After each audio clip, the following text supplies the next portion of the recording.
안녕하세요, 여러분. 수진이에요. 오늘은 미국 경제 이야기를 가져왔어요.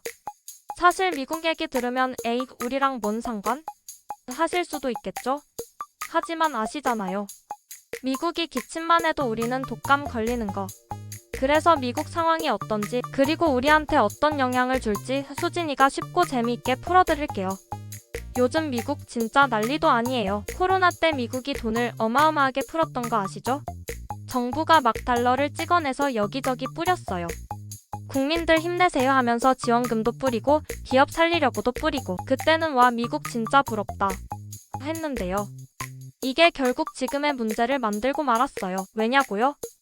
풀었던 돈은 다시 걷어들여야 하잖아요. 근데 이게 생각처럼 쉽지가 않아요. 걷어들인다는 건 금리를 올린다는 건데요. 금리를 올리면 경제 곳곳에서 비명이 나옵니다. 특히 지금 미국에서 터질 것 같은 게 상업용 부동산이에요. 여러분, 진짜 대박 사건 하나 들어보실래요? 얼마 전에 샌프란시스코에서 있었던 일인데요. 원래 6,200만 달러짜리 빌딩이 620만 달러에 팔렸대요. 네, 잘못 들으신 거 아니에요. 원래 가격의 10분의 1이에요. 건물주들 진짜 눈물 나겠죠? 왜 이런 일이 생겼을까요? 이유는 두 가지예요. 첫째, 금리 인상. 코로나 때 빌딩을 살 때는 금리가 엄청 낮았잖아요. 그래서 대출 받아서 사기 쉬웠는데 지금은 금리가 팍팍 올라서 대출 이자가 장난이 아니에요. 건물주들이 버티질 못하는 거예요. 둘째, 재택근무 때문. 코로나 때 다들 재택근무 해보니까 너무 편하잖아요. 그래서 코로나 끝났는데도 회사로 안 돌아가는 사람들이 많대요. 회사 입장에서도 사무실 굳이 쓸 필요 있나 싶어서 사무실 줄이고, 그러다 보니 빌딩 공실률이 폭등했어요. 샌프란시스코는 공실률이 36%래요. 세 채 중 한 채가 비어있는 거죠. 이게 끝이 아니에요. 더 큰 위기가 온다고요. 상업용 부동산 대출은 대부분 5년 변동금리라고 하더라고요. 즉, 코로나 때 빌딩 산 사람들이 이제 슬슬 돈을 갚아야 하는데 금리가 너무 올라서 갚을 돈이 없어요. 그래서 2025년부터 본격적으로 상업용 부동산 대출 상환 시기가 돌아오는데요. 건물주들이 돈을 못 갚으면 어떻게 될까요? 네, 빌딩이 줄줄이 경매로 넘어가겠죠.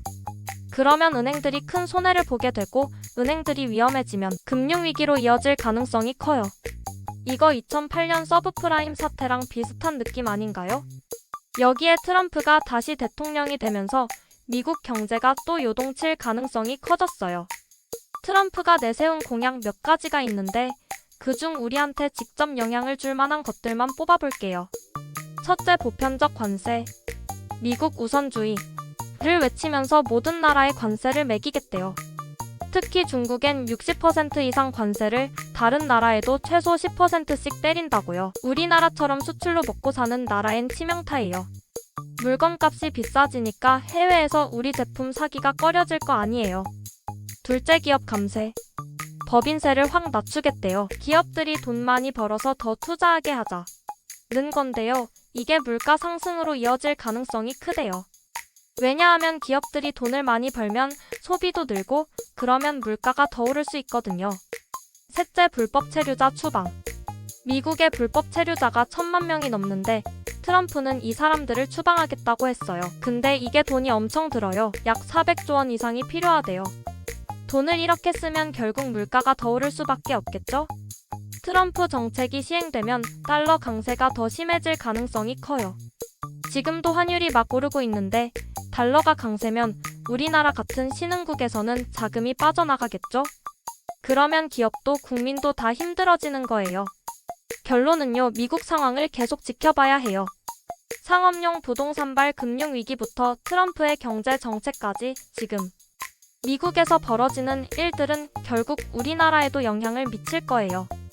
특히 수출로 먹고 사는 우리 경제에서는 환율이나 금리 같은 문제들이 더 민감할 수밖에 없어요. 여러분, 오늘도 수진이가 미국 경제 이야기를 최대한 쉽게 풀어드렸는데요. 도움이 되셨나요? 궁금한 거 있으시면 댓글로 물어봐 주세요. 좋아요랑 구독은 사랑입니다. 그럼 다음에 더 알찬 이야기로 만나요. 안녕!